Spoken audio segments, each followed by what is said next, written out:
Word Balloon is brought to you by the League of Word Balloon Listeners.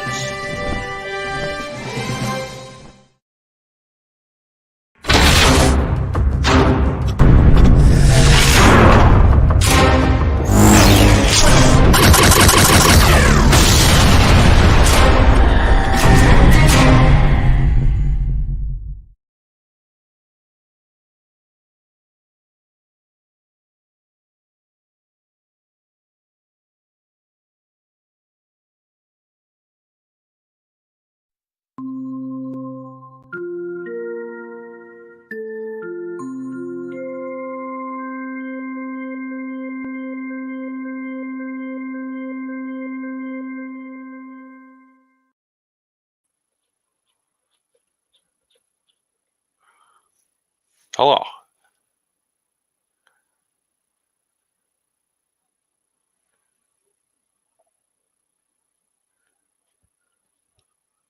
Are we live? Yes. Oh. Hang on.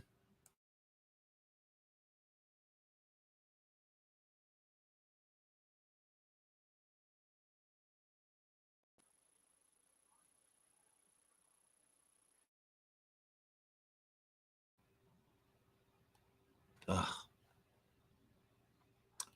Very annoying.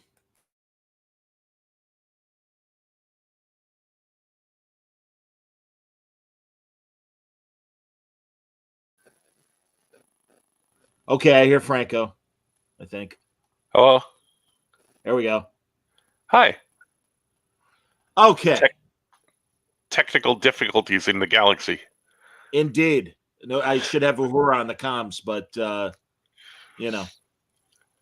what can I say? I'm sorry, everybody. Now we're okay. Welcome back to another Trek Watch. My monitor is not working, so I'm only getting audio. This is much like Kira in the end of the Deep Space Nine episode when they're on the. Is Mitch on the screen? Because I don't see him. Oh, stand by, Mitch. Sorry, buddy. Backstage. Oh, there he is. There he is. Sorry, Mitch. I'm having serious technical difficulties. I apologize, Mitch. The transporter's buffering. Yes, I thought I was Franklin for a minute. Or Mabenga's daughter. Exactly. You're in the buffer. I'm going to read you this transcript of this episode. This is the same story you told me last time, John. No, I'm sorry. All right. Again, all I'm seeing is our logo, which isn't a bad thing, and I know you guys don't. But yeah, everybody's here, and we got a nice little crowd watching. So thank you, everybody, for watching. We'll certainly go into detail on episode 10 of Strange New Worlds. But the boys wrapped up as well. Great season for the boys. We'll definitely talk about that. And the Orville had another good episode. We'll see what Franco thinks of it. But yeah, there you go. It's yes, as Langley says, it's audio only, like Romulan negotiations. That sucks. So yeah, I think to keep things clean, I'll be reading from the chat, and I won't be able to post the comments online. But I can see the chat, everybody, so don't worry. And I can't show you my fun. I had a couple visuals ready to go because obviously a lot of stuff happened in episode 10 of Strange New Worlds. On balance, real fast around the horn, I liked it. But of course, as always, I have nitpicks, and we'll certainly get into a couple of them. On balance, what did you guys think? Before we get to that, actually, I just checked the feed on Facebook, and I could see in all of us and hear all of us online. Yes. So I don't know if that's different on YouTube and stuff like that. No, it's just on my computer. The cloud's taking care of us. It happened to me earlier today, but don't worry. All right. So yeah, what are we talking about first? All three or Star Trek? Star Trek: Strange New Worlds. Episode 10. I enjoyed it more than I thought I would. I was kind of upset at the beginning because I'm like, oh, they're gonna do this now, where they're gonna bring in his future self, and they're gonna, I thought it was handled really well. I liked the story. It fit with the theme of the whole season. I enjoyed it very much. I was pleasantly surprised, and 10 out of 10 episodes, or 9.5 out of 10 episodes so far. Really digging it. Mitch? Yes. The only irksome thing I had was that you figured out the whole It's a Wonderful Life storyline before we had a chance to watch it, because all I do is scream at the TV. Fucking Suntress knew what was going to happen. But I liked the episode as well. And the only biggest nitpick was why the heck they got a guy that looked just like, what's the kid from the 70s show? The real milk soppy, nerdy Eric dude. Foreman. Eric Foreman. Topher Grace. Yeah, why did Topher Grace's like doppelganger play Captain James T. Kirk? That's why I was like, what the hell did they get this guy? Yeah, is it me, or was his head a little bit too big for his body? Yeah. Something was odd. The costume was weird. I've seen people compare him to Jim Carrey. Yeah, I can see that. Yeah. Listen, man. As I referred to him, Barney T. Fife, absolutely.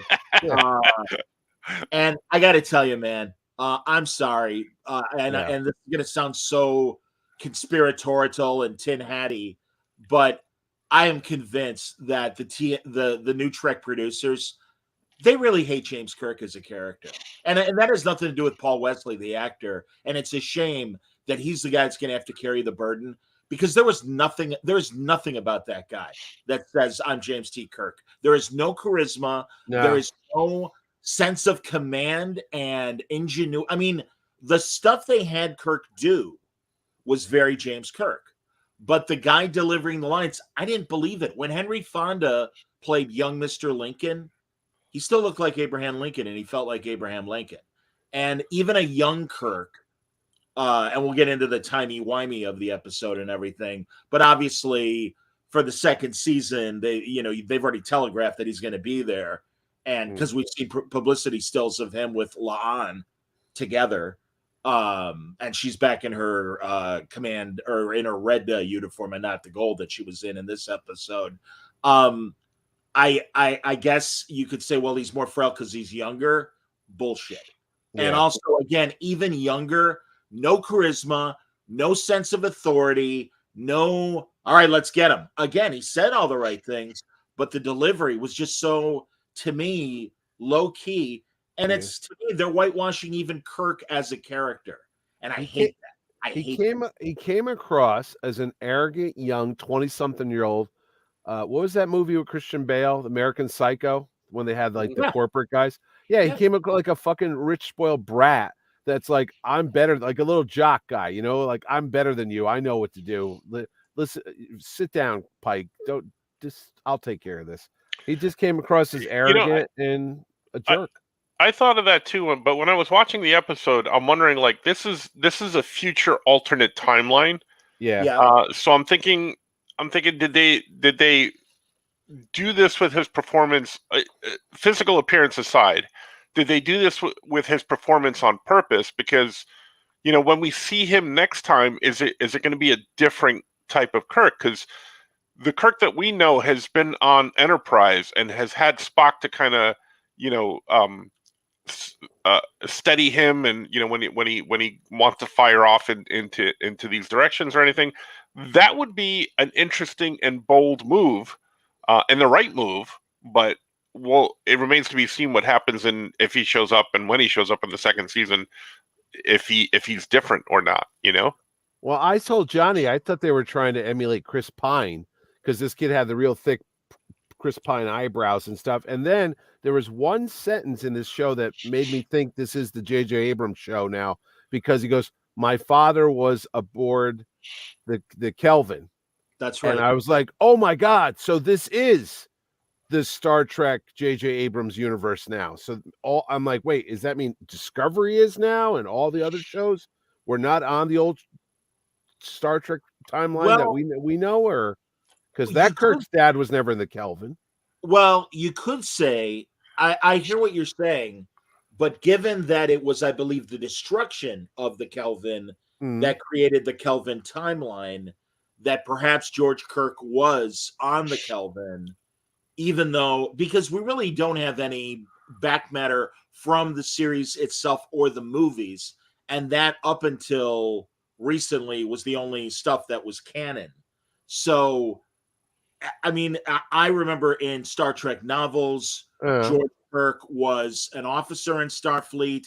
In one version, he went missing on a mission and we never found him again. Another was, as Spock says in the 2009 movie to Chris Pine, he saw you become captain. So I always thought he died with Kodos the Executioner. I thought he killed Kirk's that is father. another possibility, but they that was in the original script for Conscience of the King, and they apparently decided not to go along with that because they didn't want to put themselves in a box and have a definite end. But everything you said, Mitch, yes. I mean, and they're fair questions. This was my extrapolation of what we were given until they finally throw down a flag and say either A, it's the Kelvin universe, or B, it's a third universe or whatever. All I'm still hearing is this is canon. But again, and I hear what you're saying, Franco, that, oh, yeah, this is a different future Kirk created by Pike's decision to warn the cadets, hey, this is going to happen. Don't join Starfleet or avoid this missions, however it all shook out. But I don't buy that. And also, I don't think he needs Spock to be. I think James Kirk was always James Kirk. I think James Kirk as an ensign and a lieutenant. And also, by the way, he did serve on the Farragut as well, because he loses his captain to that obsession. The cloud thing. Yeah. Yes, the cloud, exactly. And the episode was called Obsession. Well, so my question is, go ahead. My question is, Thor: Love and Thunder, is that in the Kelvin universe? Or no.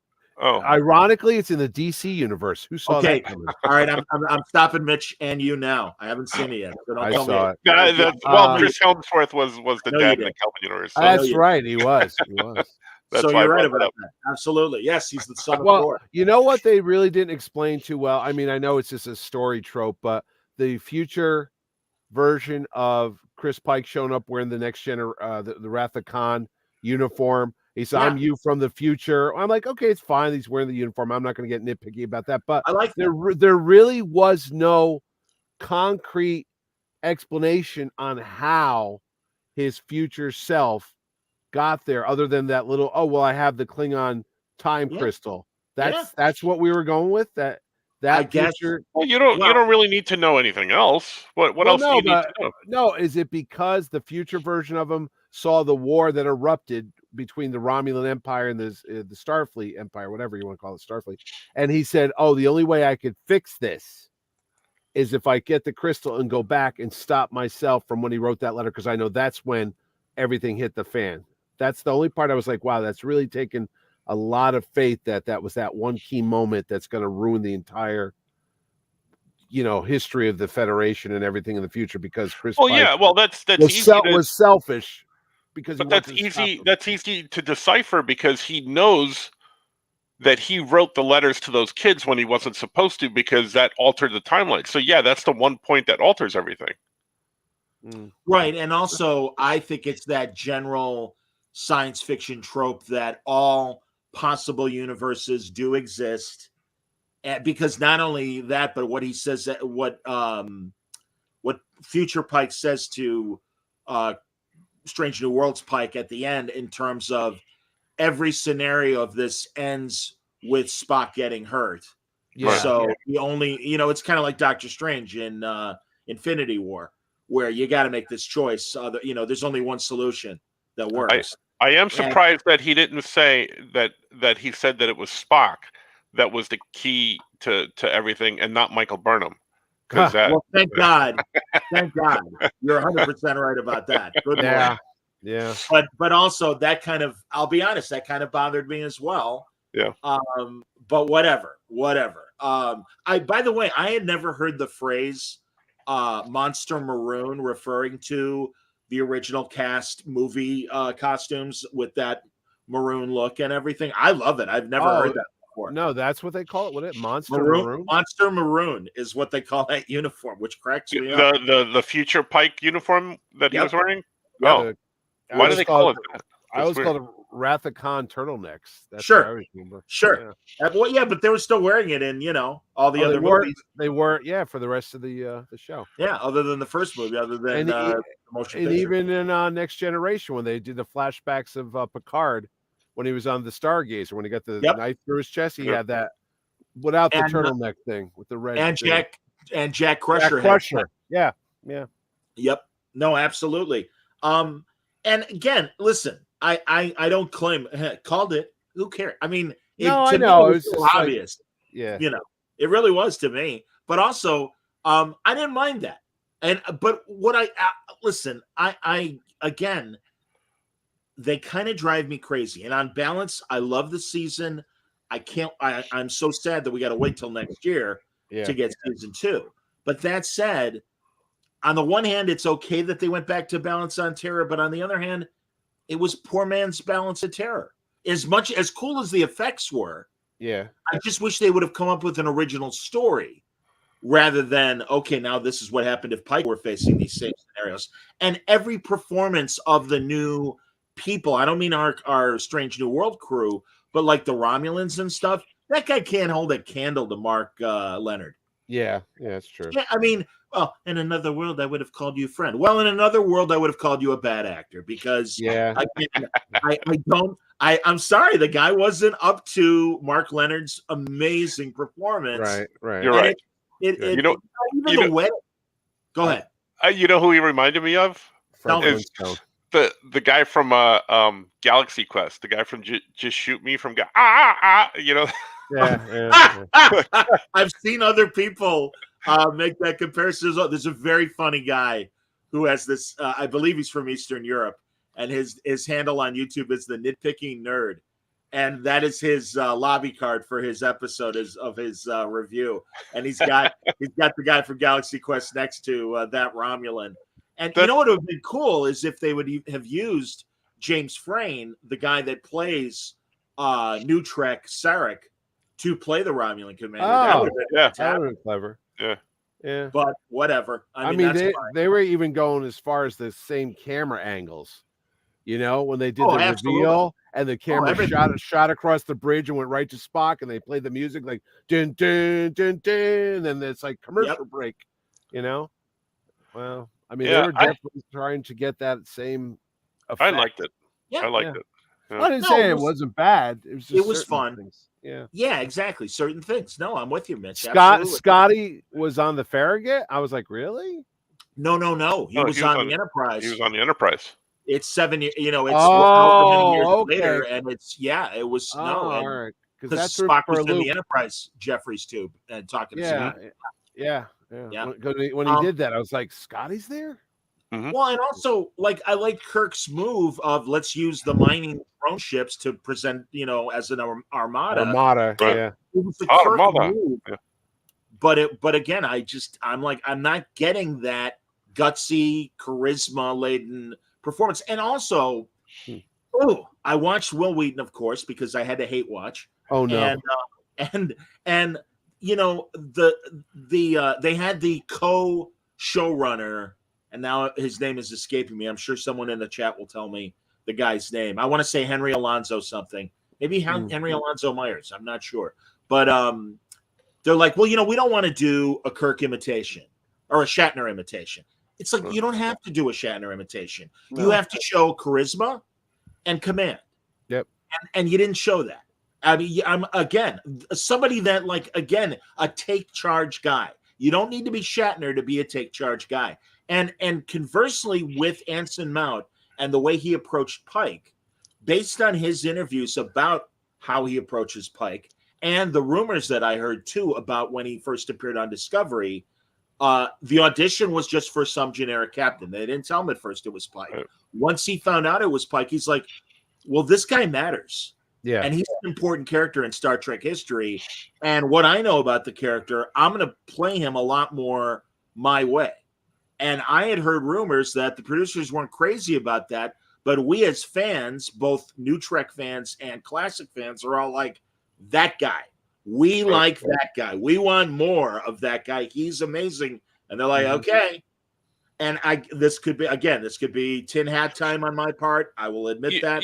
Playing devil's advocate on the opposite side of that, we didn't have a lot of Pike to compare Ensign Mount to, but we have a lot of Shatner. Shatner to compare this guy to. So I think they were kind of in a position where damned if you do, damned if you don't with him. Well, but again, to contradict my own argument, Christopher Pine did a pretty good job as Kirk too. Right. So maybe they didn't want to outshine Ensign Mount, so they told the guy to play it down. Like, don't be. And that's another. Captain. And that's a Mitch. I so hear you, and that's a serious possibility. I gotta say, at the end of the day, I think of classic Battlestar Galactica when Lloyd Bridges shows up as Commander Kane. Yeah, and is flamboyant and a real James Kirk kind of captain that is like, we're doing it this way, and he's got charisma and let's do it.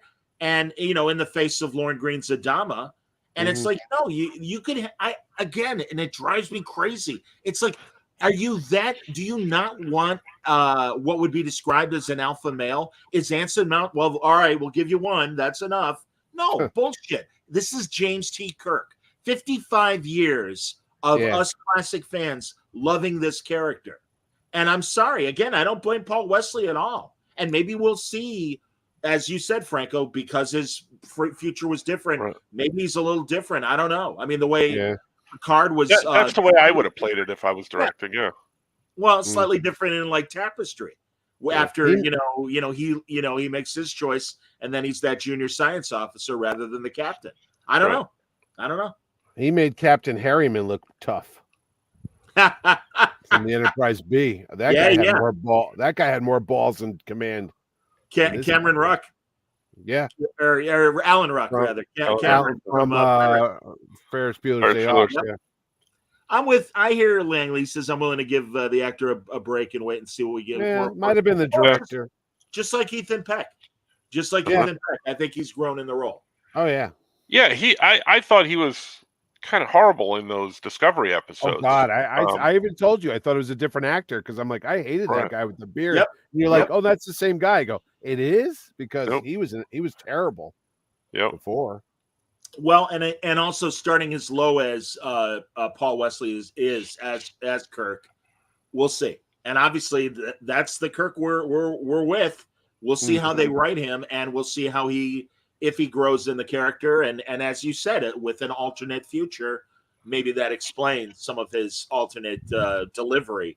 But it really got me angry. Well, you know what? I was going to say real quick, they also threw it all out that this Pike doesn't know. Now I'm contradicting myself. It's not the Abrams universe because he doesn't know James Kirk at all, because he had to ask his brother, what's your brother like? Like he had never known him before. So I'm like, oh. Right. There's no way that they knew each other. And I'm like, all right, so that's not true. And the brother survived, whereas in the other alternate timeline, he doesn't 7 years later. So yeah, I don't. That's a good point. I don't know. Oh he would have been killed by the fried eggs thing by then. Yeah. Well, but or if we ever see that, or if it even happened, who's to say in the Kelvin universe if Sam Kirk is still around or not? Maybe that'll be interesting if they are moving forward with that fourth Kelvin universe movie. Maybe this is an opportunity to see Sam Kirk, because again, everything fractures after George Kirk dies on the Kelvin. So who's to say? And that was the whole conceit of the JJ movies was, okay, now things are different, so we can focus on the TOS crew and tell different stories because things have unfolded differently, including Christopher Pike's death himself.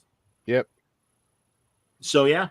I don't know. We'll see. But what about the rest of the cast? What'd you think about Uhura? I liked what I was about to say. Yeah, Uhura was fine.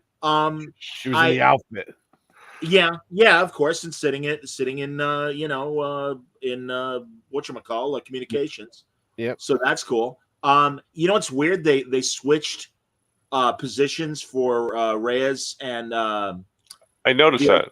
And it's like, well, they didn't move the controls in front of them. And I literally think the only reason why they moved her to the other side was that she would be in the same, literally, camera position as Styles from the original Balance of Terror, and that, and also, by the way, finally, Chris Pike tells a junior officer to shut the fuck up, because once again, Reyes I thought of you. I'm sure you did, Francis, because yeah, man, it's like finally, it's like I'm the goddamn captain. Sit the fuck down. I don't care what you think. And it's about time, because again, it's these people who write this shit, they don't seem to understand that even in today's military, you don't get to speak your mind. You're taking my agency if I don't get to speak. Oh no. Which, if you jump to the Orville later on when we talk about that, fucking Ed Mercer slaps some of his crew around, lets them know who the fuck's in charge, and like, this is what we do. You signed up for this shit. You got to play by the rules, buddy. I was like, yeah, that's Wayne. I'm sorry that. Let's talk about that later. Yeah, we'll talk about that later, because there was so much to talk about today. I don't know how long this is going to be, and I don't know how much time you guys have, and I don't want to screw you guys if you got other things. I got about 5 more minutes, so hurry it up. All right, there you go. All right, well, good. Thanks for coming. Absolutely. Again. All right, so now we're done with the first season. Yeah. Still don't know why La'an needs to be a relative of Khan's. Why she couldn't have been a different augment. So there's that, and I just shrug and go, whatever. But those things I'm willing to let them go a little bit for future storylines. Hopefully they'll get to it. If they never get to it in the seasons, then I'd be like, what the hell? But I'm willing to let that go. Just like number one storyline is like definitely going to be right. That's going to be an augment storyline. Right. Absolutely. Yeah. And that's fine. That's good. And I'm glad about that. And I also like that it wrapped up the season, but gave us a taste kind of in the way that the first season of Discovery wrapped up, where it was like, okay, this problem has been averted. There's the Enterprise. See you next year. Well, I'll tell you one thing. When Captain Pike grabbed that security guy and tried to stop him, I'm like, hey, man, we were just talking about following the chain of command. I'm surprised the security guy didn't turn around and kick the shit out of him. I'm like, what the fuck you doing, man? You don't touch the cops. No, you're right. He did. He's like, you don't take number one. He went and grabbed the guy by his shoulder. I was like, whoa. Slow down, Captain. Yeah, but that's badass, Captain. I like that. Right. And also, it's my ship. I decide who's in trouble and who isn't. So, no, I thought that was all handled well. But as far as the season on balance, I'd like more Rebecca Romaine, please. We didn't get a lot of her. I mean, we really, for being one of the main leads, at least as in an assumption, I'm kind of disappointed that we didn't get more of her. I mean, they had those episodes that she was very much, center focus and everything, but I don't know, man. I'm a little, and again, like I said last week, I understand. I'm okay with them killing Hemmer, but to do it in the first season, boy, what a waste. Because I'm thinking. I mean, she is the second name on the cast list every week, but maybe because there was so much resentment against Michael Burnham being the star, they said, let's let the guy be the star of the show for a while. I'm just speculating here. Maybe that's why they pulled back on having another female hero on all 10 episodes. They kind of balanced it out like Captain Pike. I mean, if you look at all 10 episodes, how many times was Pike the lead? Maybe like 4 out of 10? Yeah, but every week. He was in every episode. Yeah, but it's not like Michael Burnham, like every week she saved the day. She saved the day. Pike didn't save the day every week. No, you're right. Well, again, that's what I wanted. I mean, that's what I think Next Gen and the subsequent series after that showed, where it's like, no, this is an ensemble show. I want an ensemble show. I want the focus to be shared. But also, by the same token, I do think that her being the first officer, it's like, well, shouldn't she be doing a lot more? And being around a little bit more? I don't know. But again, on balance, love the season. The storybook episode irked the shit out of me. I didn't like the fact that they lost Hemmer as early as they did. And man, I'm telling you, what a weak first performance. Again, not at all Paul Wesley's fault. I really believe it's the producers and the directors saying, tone it down. And my point was, bringing up Anson Mount, was he kind of went against the grain and their wishes, and I think presented a much more assertive Chris Pike versus I wonder if Paul Wesley is listening to these guys and, okay, I'll tone it down. And it's like, well, no, that's not Jim Kirk. Jim Kirk is a risk taker, and yes, this guy did that, but he exudes confidence and charisma. I got nothing of that. Yeah, but he did just lose his ship too. I mean, not until halfway through the episode. Yeah, I mean, you know, also, I don't know. Again, hey man, even in Star Trek 3, when Kirk loses the Enterprise, he's still, I swear to you, we're not done. He is still the man. He is still, and again, I know it's a Pike show, but you can have two alpha males. I don't know how to break it to you, new Trek creatives, but it's okay. Please. Jesus Christ. Honestly, and you can tell all weekend I was just seething, and Francis, I talked to Canadian Yoko Chips, and I'm like, "Did you watch this? What do you think?" He called me Thursday. I was going to the movies with Ordway. We're in the movie theater, and John's on the phone. Did you see Star Trek? I go, yeah, but I can't talk right now. Yeah, but did you see what they do with Kirk? I'm like, I know. We got to sit down. We got to wait till Franco comes back. I'm glad I was on vacation. Yeah. I didn't want to bother you, Frank. I wasn't going to do that. I knew you were relaxing. All right. I'm sorry. I'm going to try and get his name right. AJ942 says, I feel like Kirk was miscast. I'll give him a chance, but I don't have high hopes. Again, I really don't blame Paul Wesley, and I really feel bad for him, for all of us that are like, what the fuck was that? Whoever that was.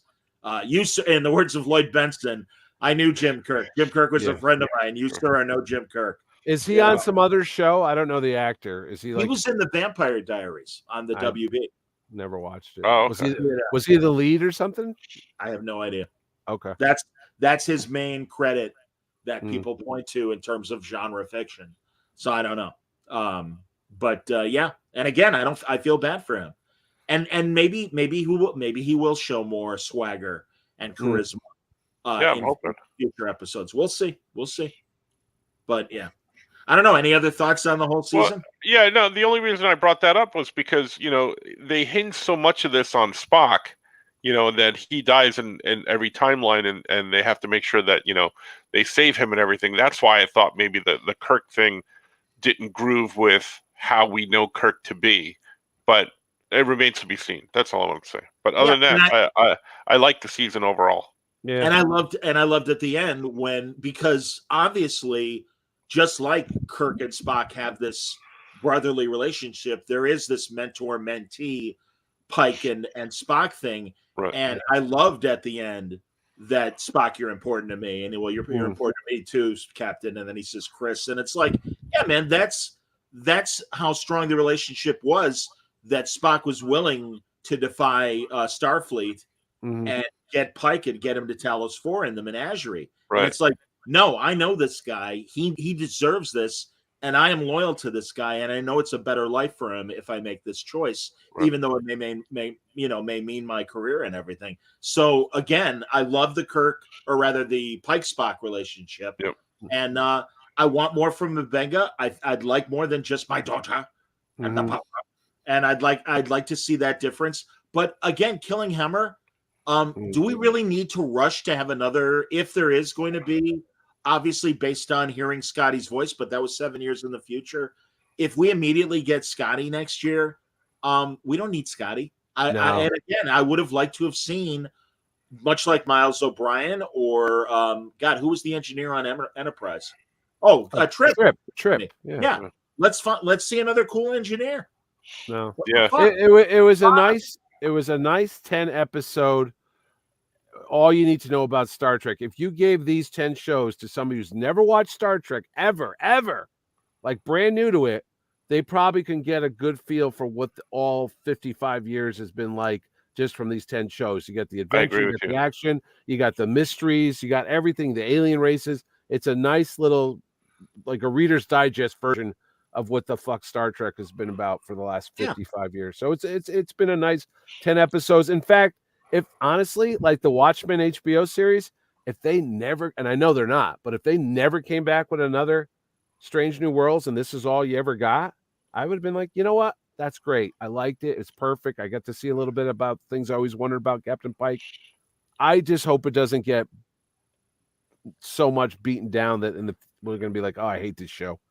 You know, sometimes you get too much what you ask for, and then you get sick of it, and you're like, "Ugh, I should have just left it alone." You know. No, I have faith. A couple viewer comments. Wesley Jones says the storybook setting across the ship was a better episode than a Western playing out in the holodeck, in my opinion. I disagree, man. I think Fistful of Data's with Worf and Alexander was hilarious compared to the storybook show. And Doubt says, if we get Scotty, who do you cast? Obviously, Simon Pegg too expensive for their budget. Yeah. I mean, honestly, whomever and anybody that can do a decent Scottish accent. I don't know. Jimmy Doohan was not Scottish, so I agree with you that I would like another person, another character there before we get Scotty, but I have a feeling that they're going to go with Scotty. I do too. And again, it's like because that's fine, I suppose. I just think it's unnecessary. Yep. Yeah. I mean, and then really, if I were Lord God of Star Trek, Strange New Worlds would have had none of the legacy characters except Spock, number one, and Pike, because it's again, I wanted to see Jose Tyler, who, by the way, was also another person of color, technically, because his name was Jose Tyler, even though it was I think played by a blonde white guy in the pilot. But it's like, okay, and I like Reyes, and that's the thing. I like a lot of the new characters. I'd like La'an better if her name wasn't Noonien Singh. And the fact that she, God damn it, again, this is a possible future that we saw, but are you telling me that 7 years in the future, La'an Noonien Singh is still running around in the TOS era, and Spock knows her, and this doesn't occur to anybody? Hey, Vic Hitler was on our crew. Who's this guy? You know that. But it's an alternate timeline, so you have no idea what's happened in all those years, and right. Pike doesn't know, but everybody else has been doing stuff. So Agent in 42 says, I just hope they don't turn the chief engineer position into a Harry Potter dark arts professor gimmick. Oh, that would suck. Yeah, I would agree. No, I bet if it's not Scotty, my guess, and I got no problem with this, another female chief engineer. Fine, great. Well, I don't care who it is. It's your chance to expand on the universe and another character. Give us something interesting like Hemmer. Give us something interesting. You don't want every season they're like, oh, next year it's Sulu.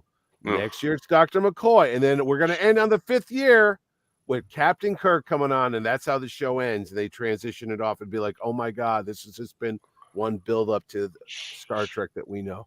Well, that would be one way to do it, Yeah, and as we saw in Where No Man Has Gone Before, the second pilot, the first one with Kirk, it's not McCoy, it's Dr. Piper. So maybe there is still. Oh God! And Todd. By the way, Todd also says maybe Tig Notaro will time travel back. No, thank you. No, I don't think they're going to get that minutia, John. So I don't know. Oh, Mr. Vic says, "Will we get a female Scotty?" No, I mean obviously based on, again they didn't call him Scotty, but it's like, come on, we all knew that was Scotty. Obviously, somebody told me that it wasn't Scotty. I was telling my friend, I go, Scotty. He goes, that wasn't Scotty. I go, yes, it was. He goes, they didn't say it was Scotty. You just heard an accent and you just assumed it. I'm like, well, yeah, I mean that's the whole point. Pretty sure that's who it was. Yeah, give me a break. All right, that guy's wrong. That guy owes you a beer. That's wrong. You're wrong. Spencer Beck. Spencer Beck said that? Yeah. Did he really? That's hilarious. Yeah, he called me about it because he's a big Trek guy too.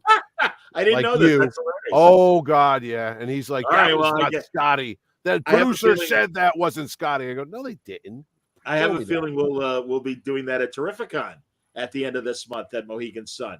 Last weekend in July. Star Trek panel. Oh my gosh. Yeah, just me and Spencer. I'll tell you what, if I could go back in time and cast or get some guests, I would have got Anson Mount earlier on. If I had known. I'm sure he costs a pretty penny now for now he would. I mean, I heard stories that he was at like little rinky-dink Holiday Inn shows when he was just on Discovery. Sure. And now that he's the star of Strange, it's a huge thing, but a couple years ago, no. That's why too, as many nitpicks as I have, hats off to Strange New Worlds. They have given us another captain that you could put in the conversation with all the great captains that have come before him and say, well, compare him to everybody. And it's great. And even just 10 episodes and his little, his time in the second season on Discovery, it's like, no, this guy is great. This guy is a really, really good captain. And I would say that about pretty much all of the new crewmen characters that they've introduced as well. They've all done really well. I really hate the fact that we lost Hemmer, and I would like more aliens on the show. Who would you put at the bottom of the list? Michael Burnham or Archer? Oh, for captains? Burnham. Yeah, Burnham. Sorry. Yeah. Okay, so it's Burnham, then Archer. Yeah, no, then Saru. Then Archer.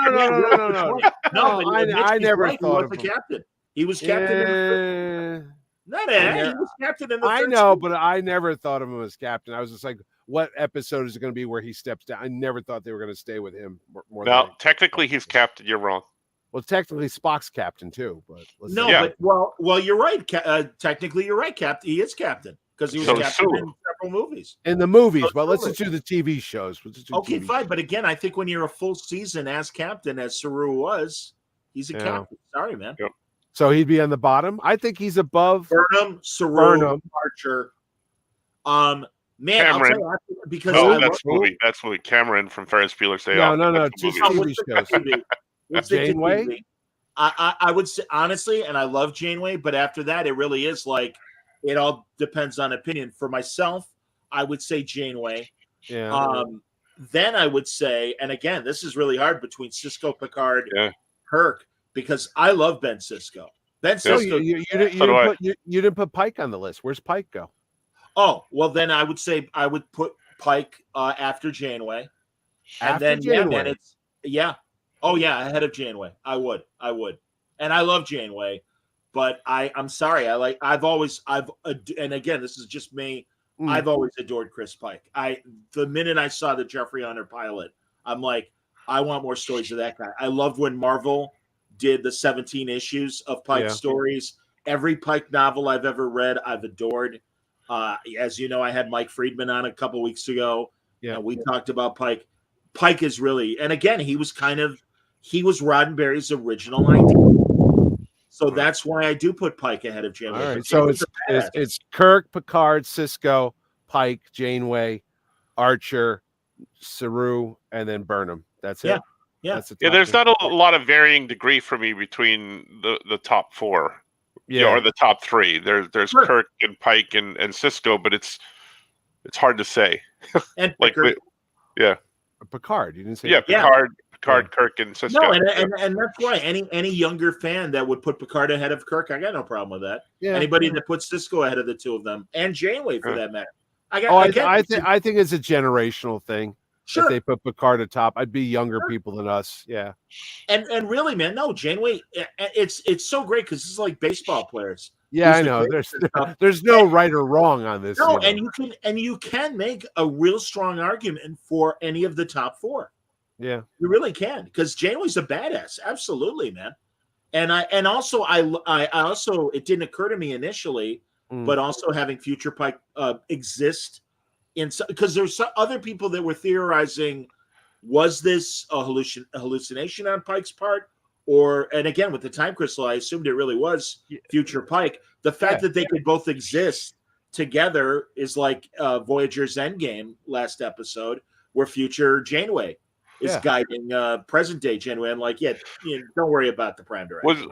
Was it you, Mitch, that sent me that so I saw it somewhere. I don't know if you guys sent it, but there was that meme of Sisko and Dax. Oh, about first interracial kiss. The first interracial kiss when they're back in time. And he's like, where's Uhura?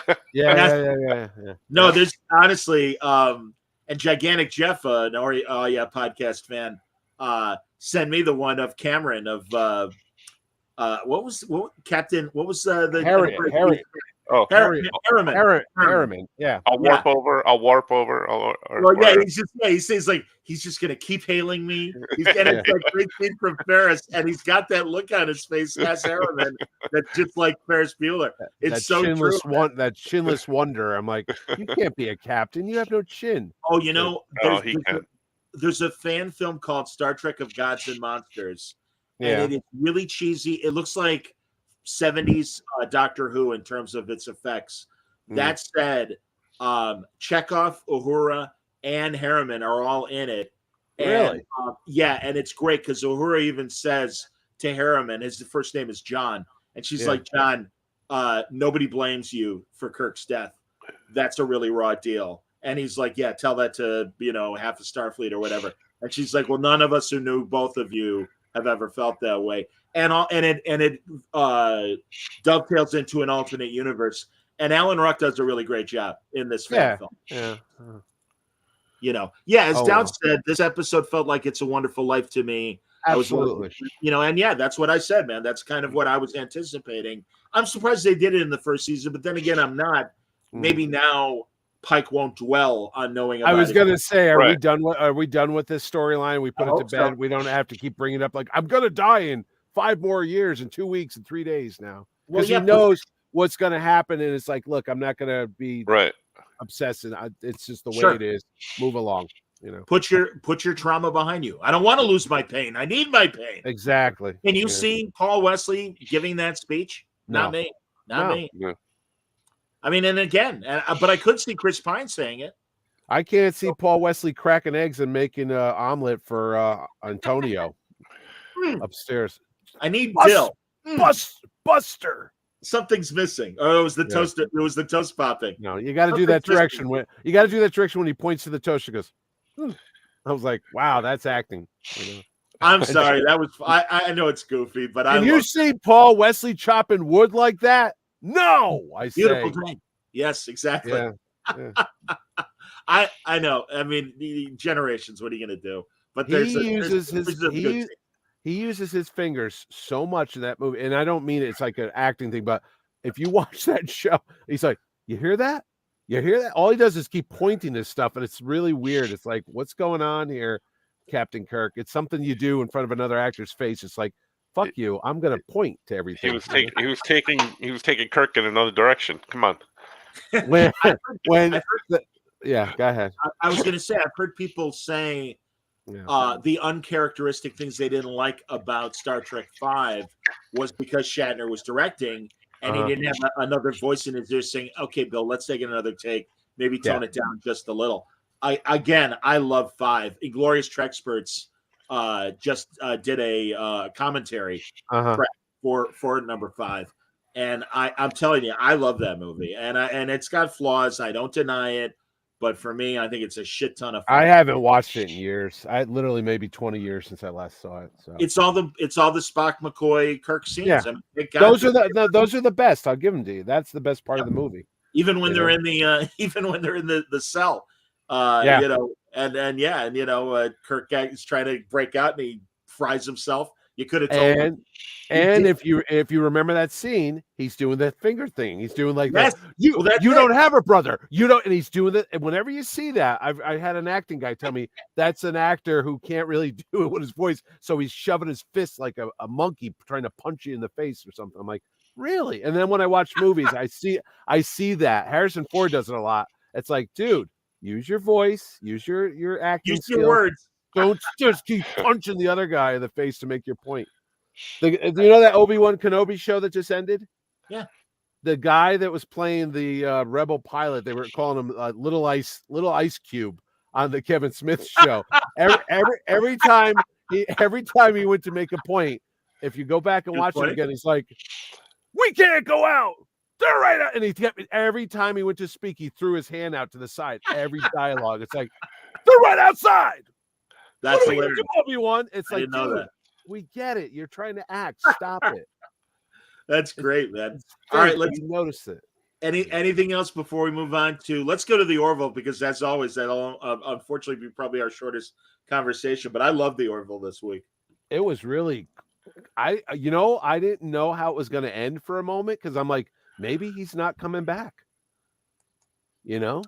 Oh, I know. I was worried about that too. Is it really? It's not Ice Yeah, Cube's son. There you go. Oh, maybe it is. I don't know, man. I don't know. They were calling him Little Ice Cube. I thought it was a joke. I didn't know. Maybe he is his relations. I don't know. But no, Orville. Real fast, Dad also said he saw Trek 5, Indiana Jones and the Last Crusade, and Hulk Hogan's movie No Holds Barred in the same day at the same theater. That's yes. I did that as a kid. Saw 3 movies in one day. I've done that too. Absolutely. I saw a double feature when Indiana Jones and the Last Crusade came out with the Dream Team with Michael Keaton and Peter Boyle. I love that movie. That was the double feature. That was awesome. Little Shop of Horrors, Three Amigos, and maybe Mosquito. I can't remember the third one, but I saw 3 movies in one day, and I was like, yes. I was like Steve Martin out because he was the dentist in Little Shop, and he was in Three Amigos. And I saw something else. It was too much one day. Hilarious. But anyway, Orville was great. It was a time travel episode, and it had serious time travel questions like, "What are you fucking up the timeline?" It started giving me a headache. I was like, "Wait, did you watch it, Franco?" I did watch it. And what did you think before we even get into it? I liked it a lot, actually. See? Oh, that's great, man. I thought it was really good. I thought it was really well done. 2 in a row. They kept all the funny, stupid shit out. There was some funny stuff in it, but they kept the stupid shit out. When the episode began and they started with the cell phone, I'm like, oh my God, here we go again. Like, this is going to be rooted again in stuff that, is in the century that we all know, ours, but what they did, I thought was really thought-provoking, and I liked it a lot. The one thing I didn't like was, I don't know, Seth MacFarlane looked a little stiff in this one. Whenever he walked, whenever he talked, he kind of pulled me out of it a little bit. But I really enjoyed the episode a lot. I thought it was really well done. I'm like, this is definitely a Star Trek episode. See? Yeah. I was in the Twilight Zone, really. Experienced science fiction people having a science fiction trope, but asking interesting questions. And honestly, I loved when Kelly and Ed were getting in Gordon's face and like, "Are you an idiot? You broke the timeline." Yeah. Basically saying you broke the Prime Directive. And Gordon's saying, "Fuck you. I did it for 3 years. I'm a human being. Yeah. I need to see other people." I was going crazy. I was so expecting them all to cave and go, "Oh, it's fine," and I was like, here we go again. Like then I was going to lose it and say I hate this episode, but I love what they did. I really do. If I'm not mistaken, wasn't this written by Seth MacFarlane? Yes. Oh, I didn't catch the writing. I like that he lived in a shack in Connecticut and ate animals. I go, where in Connecticut did you live in a shack, buddy? Lived in your backyard. I know. When I heard that, I was like, where is he? Right outside Mohegan Sun, June. That's what I was thinking. I was like, by the way, Scott Grimes. Clock's running on you, buddy. Anyway, Scott Grimes going to be at Terrific.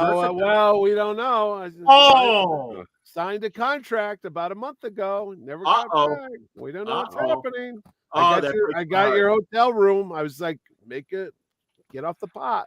Anyway, no, I do too. But when he was like confronting them about not going back, and then it really bothered me that woman's kid, his son, and then her unborn baby, they're all gone now. So they just wiped that out, and he never knew it, but they're gonna remember it. And they told him, I go, that's really fucked up. And I was upset for him, but like in the other timeline at the end when he's like, "No, you guys did the right thing," I'm like, "No, they didn't."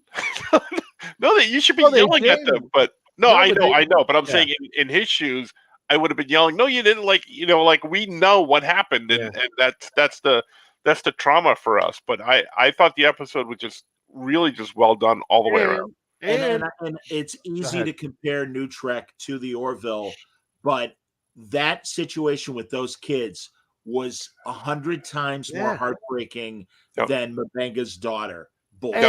And the kid with the wires a couple weeks ago, the Zik kid. Well, I'll give Strange New Worlds the kid with the wires, honestly.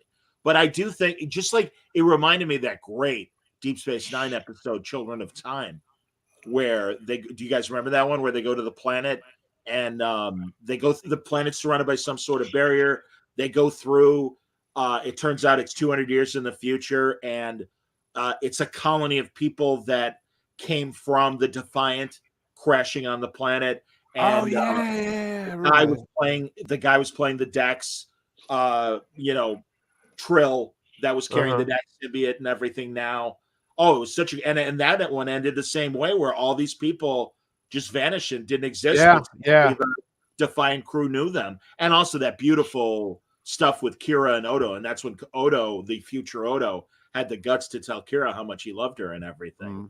That always, just like this episode, it's like, those poor people and all those kids, and even this side mission, which I was like, what exactly is Isaac and the blonde girl doing? Hilarious, over there? It was funny, but you got to see the actor Mark Shepard without the costume, which is probably great for him. But the fact that he still acted as if he was he had the hand gestures when he would talk to people, that was cool. It wasn't just like, now I'm human. No, he was really robotic in his gesture. And when he did the arm wrestle with the guy, he goes, "Oh no, I'm losing." I mean, he never monotone delivery. I thought that was really fun to watch. The one thing that bothered me about the episode was the arm, well, not the arm wrestling thing itself, but like the bikers, and we're gonna go the bet and stuff like that. I liked the real estate thing where like when they leave, they're like, we just broke up, and the lady's like, oh, I thought I had a house sale. I like that, but the biker bar thing was just a little stupid. But this was like all those movies. This was their voyage home, and it was great. Right. I thought it was great. Yeah. AJ, and I'm sorry, AJ Nin 42 says, and he's right about this. They used hard science to get back to the future, and the Orville science advisor for writing is paying off. Again, compared to all the bullshit with time critics. It's like, fuck you. And I love that Jay Lucas, who plays John, the engineer. Jay Lee, pardon me. Lucas I think is the name of his character, actually.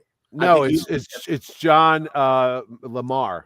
I'm sorry, you're right. Thank you. I know this because I was just talking to him about 2 hours ago. So, well, I would love for him to come on a word balloon, so he'll be on my list for you to get him on.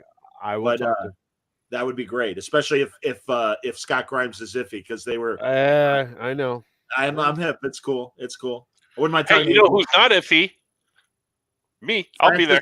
Exactly. Francis will be there, and I will be there as well, and Mitch will be there. So at least you can count on us three. This. Yes, I'll be there. There you go. Yeah. Jerry Ordway art on that beautiful, terrific. That's right.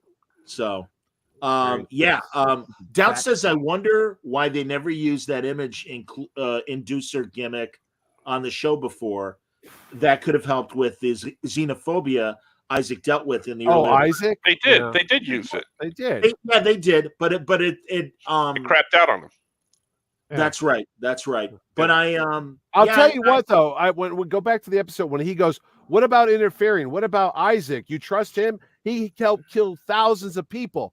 That's fucked up. I know the show happened and we saw the war and everything, but he's on there every week. I could see why that blonde hates him so much, because it's like, what the fuck do you trust this guy for? On a moment's notice, he could flip and be a bloodthirsty fucking robot again, And I'm like, and I don't know. The effects are great on the Orville this year. The shots of the ships, how it's going in and out of the battle sequence. It's not a far away shot like on Star Trek where you just see the ships coming at each other like that. It's really, really stepped up so much. They spent a good chunk of change on all the effects, even though the Christmas lights at the end when they were going through time was a little hokey, the red and the green and all that. I'm like, whatever. But no, overall, I'll tell you, even Ted Danson's wig looked good. Yes, it did. Wesley feels bad that he won't be a Terrificon, Mitch. Damn it, Wesley. Who's what? Oh, Wesley. I thought you meant Wayne. Wayne. I'm sorry. I thought Wayne. I'm like, Wayne's going to be there. He better be there. Nope. Sorry, Wesley. Sorry. Next time. So, the good news is we'll have video and audio of panels. Did you think Scott Grimes was not going to be on the show anymore? I was worried. I was worried about that too. Yeah. Because what's his name? The guy on Picard. He stayed behind and fucked up their timeline so much Rios. so that Crystal Rios. ball. Yeah, Rios crystal ball. They didn't give a shit at all. They're like, oh, stay behind, fall in love. Don't worry that you just disappeared from the bridge and no one noticed you. This show was like, you can't do that shit. And again, I'm really glad you brought that up, Mitch, because once again, it shows you the sloppy New Trek writing compared to the tightness of the Orville, where it's like, no, they get it. And if anything, they could have given and I guess because he was leaving the series, they wanted to give him his character a happy ending. But it's like, no, give him some tragedy or take the people from the past, like Jillian. Yeah, bring her to the future. Yeah. Bring them to the future. Bring them. Who's going to miss them? Stupid. But this was really good writing on the Orville, because you didn't know what was going to happen to Scott Grimes. Disco balls, right. Yeah, you didn't know if he was going to leave or not. You're genuinely worried, like, oh shit, is he going to stay behind? I mean, not worried because no, I thought he was character because I was like, maybe he isn't coming back. And that episode from season 2 with Leanne Meester, who played his wife in this episode too, it is so cool that they went back to that, because that really was a great story that didn't necessarily need another chapter, but it was terrific, man. It was fucking terrific. It really was. No. And going back to Seth MacFarlane, I told you before, no matter how many times I watch him on the show, it's because he's done so much voiceover work. It would be like if Mel Blanc was on the show. No matter how much he tries, it always throws me for a loop that there's Ted the talking teddy bear, or there's the Family Guy Brian the dog. Yeah. Listen here. Yeah, you've got to go back because you're going to screw up. But yeah, you just hear that voice coming out of him. It's like, if they just dubbed his voice and it was somebody else, it maybe wouldn't bother you. I wouldn't want that. It's just so weird to hear him coming out after all those years. I'm so excited to read that novella that's going to come out at the end of the month. They were supposed to produce that episode, but I guess budgetary reasons they couldn't do it or whatever. And instead it's a novella, and Seth wrote that. And that's why, man, I am telling you, if this was the 7th episode, they're 7 for 7.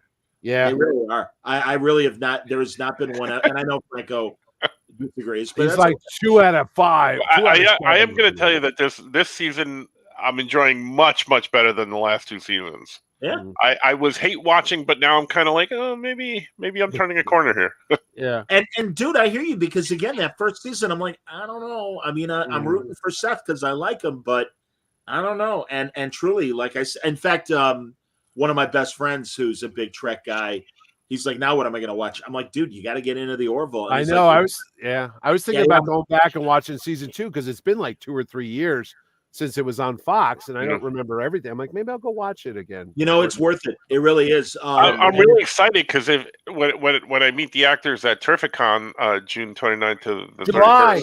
31st. Sorry. I've been on vacation. When I meet them, like I can honestly tell them I'm enjoying this season. Good. Well, we won't do the group photo that I wanted to do with all of them pointing at you. Thank God we don't have Thank God we don't have anybody from Discovery coming to the show.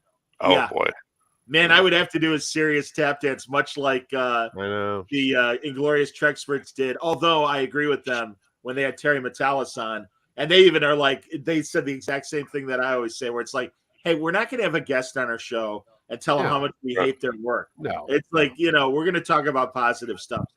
Real fast, before we get into the boys, the guys know, and if you follow me on Facebook and Twitter, Fan Expo was in Chicago this weekend, and I had the pleasure of taking selfies with Jonathan Frakes, Gates McFadden, and John Delancey. And it was a joy. And first of all, Frakes remembered me from our word balloon conversation. And it's like, I know who you are. We just talked. I'm like, that's great. But Gates was wonderful. And mentioning Terry Metalis, she gushed about season 3 of Picard. And she's like, don't worry. It's going to be a great season. I'm really excited. They gave me a lot of cool stuff to do. Did you ask her the first 2 seasons sucked? Is yours going to be better? No, it's great. I talked to her about Hunt for Red October, and I talked to her about the old HBO sitcom Dream On, and that warmed her up right away. She's like, "Oh, you are an old fan." I'm like, "Absolutely." And She was I terrific. remember Dream On, yeah. I remember that, yeah. She was on one of the episodes. She was like a romantic interest Oh, for one episode with you should have brought, what about that great Chicago thing with Jim Belushi and Charles Grodin when they switched the Filofax and she was in that movie and they said, I know her. She's the CEO with the Great Knockers. And then they showed. I didn't remember that she was in that movie. She's the C. And then Gates McFadden like pulls her shirt back and puts her chest forward. I go, that's Dr. Crusher. Showed her rack. She's 73 and lovely. Is she really? That's why I didn't know. She looks fantastic. When you sent that photo, I said, who is that? Terry Farrell? And you go, no, that's Beverly Crusher. I go, it is? And she could not have been sweeter. I know, and it's interesting because now her hair is brunette. Yeah. She's got a little gray in her hair. But no, she looks fantastic. I saw those pictures. She looked great. She really does. And Frakes was great. And John Delancey was very sweet too, but I felt like he was tired when I saw him. But he was really nice. He was really nice too. And yeah, oh my God, a thrill of a lifetime. I can now put them with meeting George Takei and Nimoy for my 5 Star Trek cast members that I've met. It was wonderful. You've never met Shatner? The closest I came to meeting Shatner was they had an exclusive press only, and there were only 50 people in the room back in 2016 when they announced Discovery. And it was Shatner, Michael Dorn, Jerry Ryan, Quantum Leap, Sam, Scott Bakula, yeah, and Brian Fuller, and they were all on and Brent Spiner. Okay, and they were all on the panel, and I didn't get to go face to face and or have a moment to speak to them, but that's okay. I'm okay with that. It's all right. If that's the only time I ever see Shatner, at least I got to see him in person in a private setting, and that was cool. It was great. Oh, and I forgot I met Avery Brooks. He's at that Ticonderoga thing that Franco went to during the pandemic. Yeah. Shatner. Yes. Yeah. I think this weekend. I think he's there this weekend. Because it's that's cool. I would love to go to that sometime. Yeah. I wish it was more centrally located. It seems like you got to get to New York. Well, come over to my house. We can drive up. It's only a few hours away. It's a haul. It's a haul. No, I'd love to do it. Honestly, Franco, you know that. I'd love to come and hang out beyond a convention weekend. Did you notice that they mentioned the pandemic during the Orville? Yes. I was like, oh wow. Because I thought they filmed this like before the pandemic, or she goes, even during the pandemic, you knew everything was going to be all right. It's 10 years later because it's 2025. He landed in 2015, right? Yeah. Right. Yeah. No, it was great. And truly, I love Leanne Meester. I've always enjoyed everything she does, but she was really great on this as Gordon's wife, and that was cool. It was a great surprise and a great callback to season 2. So yeah, man. No, again, I just think every episode has been amazing. We still have 3 left, I think. I think it's 10. Yep, it's going to wrap up the weekend of the show. So that's beautiful. That is beautiful. I'll tell you what. Hopefully, they get picked up for season 4, so that'll be cool. Right then and there, we find out that weekend if they do get picked up. But I hear you. What was I going to say? Yeah, Bortus was great, even though he had a little quick thing in the beginning when he was smiling for the selfie. It's like smile. It's like that was great. Yeah. That was funny. Again, that's why I love Bortus, and that's why the week before was so poignant when he really does break down with the daughter. Kelly, I don't know how to talk to my kid. And it's like, wow, man. And also, I didn't even pick up on it, but when he's doing his concert, his first song is Nature Boy, which is this beautiful song that Nat King Cole used to sing in the 50s. And he really did a good job singing it. And I'm I just did the Jerry Lewis Walk Alone. I can't see that when I'm thinking. Yeah, you never walk alone. You'll never walk alone. And then they would bring him out and that's from Carousel. That's from Carousel, the old Rodgers and Hammerstein musical. Yeah. Anyway, no, it was fun. It was just, it is what it is. It's a good show. Can't say anything about it. Negative. Oh, that's funny. Yes, as Doubt says, Leanne Meester is a pretty good singer. I saw her do a duet with Rivers Cuomo during a Weezer concert. That's cool. Well, of course, she sang in the second season episode too. Oh. And that's why Gordon makes the reference to, I love, she was, she says, oh, Gordon was such a fan of my music and stuff. I also love seeing Gordon in that kind of jet blue, short sleeve airline outfit that he was in when they first. It's like, that is awesome, man. It's like, hey guys, how are you? And he's like, Lieutenant Nerd basically at that point. I thought that was great. Anyway, The Boys. Do you guys mind if we still talk and do The Boys? Yeah. Mm-hmm. Holy no, shit. that's fine. Great ending, great season, everything. They stuck the landing so fucking perfectly. You gotta love these guys and women. What a show. What an amazing show. Best nerd show, I would say, of the year at this point. Yeah. Okay. All right. Absolutely. There you go. I'm with you. All right. Done. Nothing else to say. All right. So much for that. Bye, everybody. No, and really, guys, a chilling ending. We got a new baby Hitler to worry about in Homelander's kid. Yeah.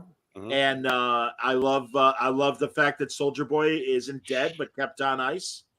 So who's to say in a season or so we might see. I'd watch a show just about him. If they did to the Soldier Boy show in the 80s or 90s, whenever he was supposed to be in the 80s or something, I'd watch that every week.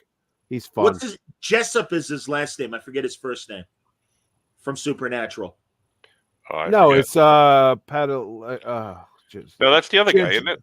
Jared Padalecki. That's him, isn't it? That's the guy that Walker, Texas Ranger, right? Oh, maybe Walker is Jessup. Excuse me. Yeah, I thought this one was Padalecki. Okay, you guys are likely right. I've only seen a handful of Supernaturals. I liked everyone I saw. I didn't know he was on Smallville. Ordway told me the other day. He's like, he was on Smallville the first couple of seasons. I go, he was? He goes, yeah, Anson Jekyll. Thank you, Warren. Good to see you, Warren. As I said, Frakes and I sung your praises when I saw him this weekend. Also, Warren says, I wish certain comic book streaming shows stuck the landing like The Boys. Soldier Boy was right about the kid. 100%, man. Yep. Mm-hmm. You got it. But yeah, Jensen Ackles is so great. And yeah, he was Lana's boyfriend. Yeah. That was the Smallville football coach and, was coaching Clark. Yeah. Yep. That's what Jerry said. I didn't remember him as that part of it. The best scene in The Boys was when Butcher and Homelander, when he zaps his kid, and they both stop and look at each other like, fuck this guy. And they both start shooting their little eye beams at him or whatever. Yeah. I was like, that was the best part, I thought. And also, I loved when Kimiko was killing everybody to Maniac and doing the flash dance. Yeah. That was fantastic. Oh my God. She is so, and she and Frenchie, total schmaltz. I'm sorry. I love that relationship. And it is so poignant, especially poor Kimiko, who could only speak through sign language and stuff. I don't have a crush on her. I just want to hold her and be like, it's okay, you poor little church mouse. Don't worry. It's all right. She can kill you. Okay. I was going to say, she'll kill you. You're probably right. She'd snap my neck. But Kenneth Crowley says The Boys is so bonkers and so good. I agree, man. It's amazing. Oh, yeah. I'm hoping. I have high hopes for the next season because I love this show. I really don't want it to jump the shark. I want them to keep this, this pace up and story to the caliber that it's been. Did you guys? I've only watched one episode of the animated Boys stuff that they did. Yeah, I didn't see it. I want to watch it because I know there's an episode with explaining Homeland and Noir's friendship. And I want to see that now more than ever. And I love Noir, and I love the whole Snake Eyes thing and his sad ending. Oh my God, it was again. Everybody was just so interesting. Every character, the redhead that's like fought.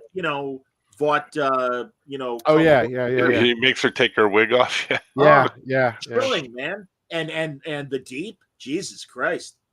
That guy. That's a twisted. I felt bad for the Snake Eyes guy when he died. I was like, oh, I like him with all the little cartoon characters around. I'm like, you're going to be with Jesus Christ now, and I'm like, oh. I didn't know this. Warren Drummond points out that, and I know I'm showing another comment right now, but that Eric Kripke, who developed The Boys, created Supernatural season 1, halfway through the end of season 5. Is on par with The Boys. Good to know. And Kripke, I know from unfortunately Heroes. Yeah. So that's cool. I didn't realize that and it makes sense given the grittiness of Supernatural why The Boys is such a great fit for him. And wasn't he also on another show? I don't know. I'm blanking. Not X-Files. Millennium. No. That was Frank Spanowitz on that one. The father who plays Soldier Boy, not Soldier Boy. The father. Butcher's dad. He was on that show. Oh, the old British guy. Yeah. I don't know. Fringe. Fringe. Wasn't he connected with Fringe? Or maybe I'm mistaken. I didn't watch Fringe. I have to confess. I didn't watch. I only watched a couple episodes, but yeah, me too. I always say I want to go back and watch all these shows, and then there's no time, and there's always new shows. Yeah. I'm hip. Kenneth Crowley points out, and I'm glad you said this, Kenneth. Did we see the season trailer for Stargirl yet? It's so good. You can't wait for season 3. I did not. I did see that. Yes. And it looks good. It looks good. Yeah, I saw the other Starman was there with the rod. Yes. Yes. I gotta watch season 2. Jeez, it's with Eclipso. I liked. I talked to Jeff Johns face to face Fan Expo. He told me the premiere is August 31st. So that's great to hear. And if you guys are interested, we can certainly continue to nerd speak about that, and certainly finish Orville at the very least. And also by then we'll get into what's the next Marvel show? She-Hulk, of course. She-Hulk's August 18th. Yep. Miss Marvel wraps up soon. So that's cool. When's Lower Decks? In the fall? They still haven't named a date, but they did at the end of the last Ready Room give us a minute teaser, and it was fine. I mean, it's of Lower Decks. Yes, yeah. Yes, and I do believe that's next. I do believe that's next. Or we might get Prodigy, because there's still, I think, 5 or 10 episodes of Prodigy to see before that. And there's no live action Trek till 2023. It doesn't seem that way, because I even Discovery, I heard, isn't coming back till early 2020. No, Discovery is filming now, because I know that's why I couldn't get Doug Jones, because he's like, forget it, I'm working all summer, so he's out. And maybe I don't know what'll happen if they would put out Picard at the end of this year. It would seem unlikely. Well, it is done. It is done. That's for sure. And who knows? Maybe because they keep saying for Star Trek that they are considering standalone movies, and maybe we'll get a standalone movie in the meantime. I don't know. Maybe you would have heard about it. You would have, yeah. They also keep telegraphing there's going to be some sort of crossover between all the new Trek shows. Oh, that'd be something. Or some of the new Trek shows. And I would imagine time travel and time crystals will be part of that. Bullshit. Oh, you think so? Oh yeah, I do. Because it's we'll see. But it was great. I told Frakes, I'm like, hey man, I don't know if you remember, but I really want to see a Riker movie. He's like, no, I hear you. I said, no, not just Admiral Riker. I want to see Tom Riker back. And he laughed. And I said, come on, man, do a role. I'm like, you can argue with yourself. It'll be fantastic. I'll tell you, these guys aren't getting any younger. I'll tell you that. Well, but seriously, again, for 73, Gates looks amazing. Frakes looks fantastic. He can do it. He wasn't as chunky as he looked in The Big Apron making pizza. Oh yeah, that wasn't good. Yeah, but no, man. And again, you're right, Mitch. You got to take advantage of these guys. No, I know. What's his name? It was Ivan Reitman. When he passed away, he told his son, "Is it Jason Reitman?" Yes. He said, "What's your biggest regret?" I guess he was sick for a while, and he said, "Oh, that I didn't do more movies. I just look back and I wasted so many years waiting for the next big Ghostbusters. I should have done more." And I think about what all these guys, Springsteen and Indiana Jones movies. It's like, look, I get it. You want to do the best, but you're not getting any younger. You can't stop time. In this 2-year break we had with COVID, if anything, people woke up and said, life's short. Let's get the hell out there and do as much as we can, because this is not going to last forever, buddy. So more Frakes, more Riker, more stuff before it's all over. I agree with Langley in his comment. Yeah. Wesley Crusher. He expects Wesley Crusher to be the linchpin for if only they could recast him with a better actor. Sure. Oh, man. Harsh. Okay, guys, I got us all together to do something amazing. I have a DVD that just came. It's about the 80s movies, like science fiction in the 80s. It was crowdsourced Kickstarter thing. It just came the other day. I'm watching it. Yeah. It's got all, you would love it because it's got all the 80s people. It's got your Peter Weller, Sigourney Weaver, all the people we grew up watching, and he's on it. Will Wheaton, and he's talking about science fiction. He's not as schwarmy as he is on that show. He's more normal, if you will. Maybe it's not scripted. Yeah. So, Well, and I'm again, like, he's not as annoying when I watch this thing. He's like, is that Mark Altman's movie about 1982? No, this is just the 80s films. Okay, because I know that Altman was doing a Kickstarter campaign as well. Oh, okay. To make because I thought it was just about 1982. That I mean, and again, if you look at the list of films, and I mean, all these films that are having their 40th anniversary this year, it's Poltergeist, it's Wrath of Khan, it's Rocky 3. It's crazy the amount of great like nerd movies and stuff. Yeah. Chris is asking, and I know the answer to this, but will we still be doing the podcast next week with just the Orville? Yeah, absolutely. Francis or Mitch, we got to have like an Orville lobby card or something. I don't know. All right, and again, I just made an Orville graphic today for Terrific-Con. I put all their. There you go. Maybe you could I'll just swap it out. Yeah, go to Photoshop and put our heads. Of course, Franco will be Bortus. Yeah, I'm thinking yes, but then my schedule gets real dicey after that because I'm in San Diego and then Terrific-Con and then Chicago, one right after the other. I'll throw something together. I already have I already have the artwork up in Photoshop. I was doing something today with it, so we'll see. I like what John says. He says, I seriously want to hammer 10-inch nails into my ears when I watch the Ready Room because of them. True. Well, I know they're taking a break. They're not. I don't think they're coming back until Lower Decks is up and running. That's my assumption. I mean, I want to see the guests he has because I'm interested in hearing from them, but I just don't want to watch him. I just can't. You know? Langley asks Mitch if that documentary was made from the guys that made the horror documentary. I don't watch horror movies, so I don't know. I mean, I can go. It's upstairs. If I knew it, I would have brought it with me. But no problem, man. No worries. It's good. I mean, it's got all the different type of genres, like the science fiction, the horror movies, the action movies, the Highlander. Everything that happened in the 80s is in this documentary. So cool. Like boy, that almost sounds like Ed McMahon. I know everything you wanted to know is in this thing.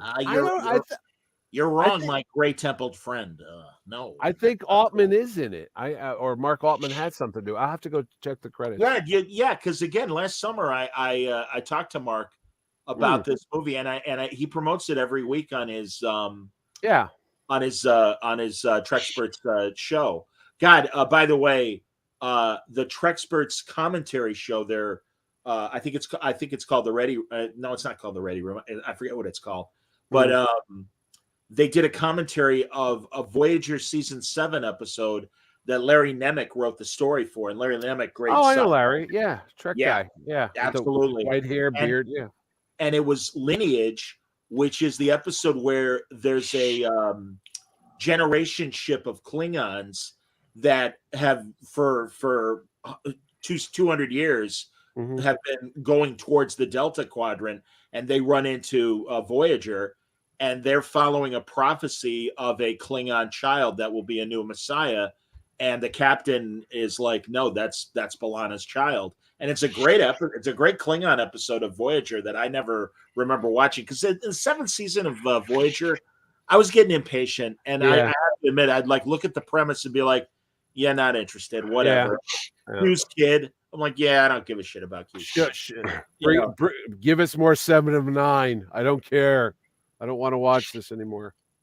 So, okay, and I supported their crowdfunding. All right, I guess this is the same guy. And Wayne says the horror movie was called In Search of Darkness, and the sci-fi movie is called In Search of Tomorrow. That's it. Thank you, Wayne. That's the. I did not have to go upstairs and get it. That's what it's called. In Search. You got smart viewers, absolutely. Yes, man. No, and I funded it as well because my name was on the credits. I was like, yes. I'm there. Oh, that's nice. I love what they do. That's really smart. That's a great way to, acknowledge the people. That and it's so subtle. It says Mitch Terrific-Con Halleck, and Terrific-Con's all. That's great. That's all part of the plan. Outstanding. Well, we could also talk about Ms. Marvel. That's still going next week. Certainly. We could do And I'll Orville, catch Ms. up. Marvel. I'll catch up on the episode. I haven't seen this last one. Yeah, I will too. So yeah. So next week, Orville, Ms. Marvel. I purposely held back and didn't watch the third Only Murders in the Building just because I really enjoyed watching 2, and I wouldn't mind watching 2 tomorrow. And to be honest with you, there's a lot of other science fiction shows. When I was on Hulu, I was looking at some of the other ones. I go, "Oh, what's that one? What's that?" And I'm like, I don't have time right now to jump into another series. You guys are busy. No, I get it, man. Truly. And again, San Diego and Terrificon coming up. I'm glad I've got 3 weeks before or so before. 3 weeks from today, I'll be calm. I'll look like Franco does now because my show will be over for a year. I hear you, buddy. And then I'm the only one that's double dipping. Well, no, Franco is too. We're doing C2E2 and then C2E2 the following week. So yeah, plus that's that weekend. The weekend after yours. Weekend, yeah. Oh my God, Jesus Christ! And San Diego's the weekend before yours, so I'm doing all 3. I couldn't do it. I give you credit, Franco. I know I dropped dead if I had to do it. You're not doing Emerald 2, are you? Isn't that after C2E2? I am. It is. You're doing 4 shows in a month? Yes. That's nuts. I didn't plan it. I said yes to all of them without realizing the dates. And then when I went down and like I jotted down the things at different times, I keep a list, and then when I went to go put them on my calendar, I'm looking at the calendar and I'm going, and this was like months ago, obviously, but I'm looking at the calendar going, why did I do this? I don't know. Yeah. I'm with you, man. I don't know. No, I hear you. But yeah, man, we really had an embarrassment of great episodes this week to review. Again, I really Strange New Worlds on balance, loved it enough. Boys, what a great season and an amazing Orville. So I was very content with my nerd watching this weekend. Yes, I agree with you. Oh, and plus I saw Thor and I watched Miss. There was a lot going on this weekend. Yeah, I saw Thor last night with my son. So we can talk about that maybe next time if you see it, Johnny. We'll see. I'll try. I will try. Saw it with the family. That was my birthday present. We all went out and saw Thor. Yay! Nice. And Jerry. No, Jerry was not there. It's like my wife, my son, and there's Uncle Jerry. Hi. No, I saw it with Jerry on Thursday. And then went back for my birthday with my family. Wow. Hey, happy birthday, Mitch. I'm sorry I missed your birthday, man. Oh, it's all right, Johnny. You can make it up to me in 3 weeks. There you go. You can just, rub my back and lap dance. Absolutely. I'll tell you what, Mitch, I'll let you buy me a drink.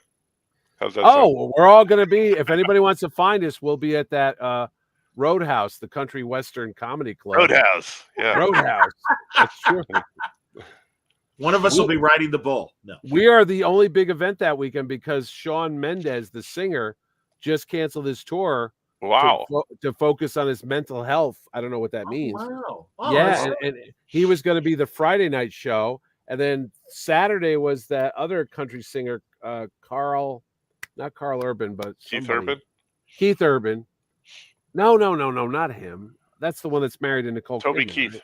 Toby Keith. He canceled because he's got stomach cancer. I know. So it's like that was gonna. There were so many people at Mohegan that weekend, and it's like bang, bang, bang. All these concerts got canceled. So we're it. Wow! And did that open up a whole block of rooms for you? It did open up a lot of rooms. Wow, that's great. Yeah, they were sold out for months because of these concerts, but now they're like, Terrificon, you're it. You're so Mitch, Franco, and I will be performing at the Wolf Lounge. We will. The Wolf Stand. Yeah. We'll be taking over for Shawn Mendes. I know. Exactly. We have to dress like we're with the band, though. We have to dress like that. I don't know what he wears. Final comments from the Peanut Gallery here. Doubt asked, did we catch the actress from Sabrina on Riverdale last night? I did not. I don't love watch that Riverdale. actress. It's the kid from Breaking Bad that was Don and January Jones's daughter, and she's Sabrina. So that's excellent. I assume that it was Sabrina that Doubt's talking about. But I didn't see it either, but she's great if that's who it was. Mr. Vic says he watched Death on the Nile over the weekend and enjoyed that. Wayne says he's going to see Thor tomorrow. And there you go. Wait a minute. Wasn't Sabrina on Netflix? Yes. And it's It was produced by the Riverdale people, but it was on. Oh, I didn't know that there was a crossover. So she's on the CW show. Yeah, and I mean, well, it's like remember when Constantine joined Legends of Tomorrow. Tomorrow. That's right. Yeah. You're right. So, and then Lucifer went off on his own show. Yeah. Doubt says yes. Kieran Shipka is the name of the actress. No, she's terrific, and she's a great Sabrina, and she was great on Mad Men too, for that matter. So not surprised. Sad news though, Johnny. We lost some science fiction connection. James Caan passed away. He was in Alienation, but of course he's Godfather, Rollerball, absolutely. Right? Great in both movies. Yes. And Elf. Paulie Walnuts passed away. Yes, Tony Sirico. I met Tony Sirico. Oh, you did? HBO had a sneak premiere of the second season, first episode of The Sopranos back in 1999 or 2000. I forget which year. And a bunch of us were invited to New York to see it in the HBO screening room. Beautiful screening room. And we also had dinner with the cast, and I got to talk to Tony. And everybody. Gandolfini was there. Everybody was there. And he really was a tough guy, along with being a good character actor. He was a real tough guy, and funny, but absolutely tough. Absolutely tough, but very nice and very approachable. And it was like, I can't believe I'm talking to Paulie Walnuts. Did he do that crazy laugh? No, but he said I tried to book him for our Chicago radio show. And he's like, no disrespect, but no fucking way. I only do one guy's show here in New York, and that's it. And I'm like, that's the Joe Franklin show at 2 a.m. on Channel 9. Tony Sirico from the. And then Larry Storch passed away. Larry Storch, 99, a fixture at all our local comic conventions here in the tri-state area. Absolutely. You go, there's Larry Storch with that hat, that Agarn hat on. It's like, Jesus Christ, how old is that guy? There's some great. 99. Exactly. There's some great interviews with him. And man, he was razor sharp even in his 90s. And great stories.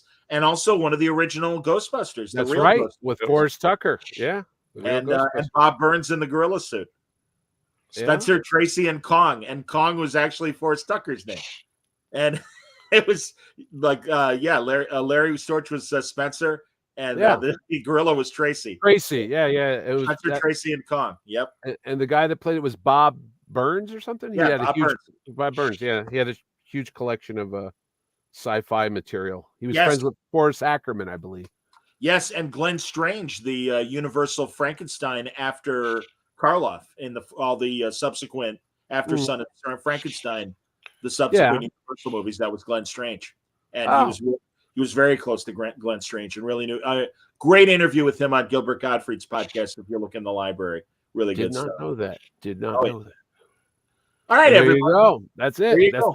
That's good. And that's why I just wanted to keep it to the 3 shows because I knew we had a lot to say about all of them. But terrific, guys, as always. Well done. Thank you, everybody. Thanks a lot for watching, and really appreciate it. We'll be back next week. We'll definitely talk Ms. Marvel and the Orville. I'll do my best to watch Thor this week, and hopefully we'll come back with more Trek talk. So thanks for watching. Be safe. I got to find the stupid ending here. Where is it? Bye-bye, everybody. Technical difficulties in and out. Okay, there it is. Everybody stay. Son of a gun. Man, my computer hates me. All right, here we go. Stand by. The M5. I know. It's gonna take more than 5. Any other quick thoughts? Captain Dunsel. Read the IDW Star Trek 5, Star Trek Year 5 comics. They're amazing. And they're totally worth reading if you're jonesing for some Star Trek. It's, if the original series had a 5th season,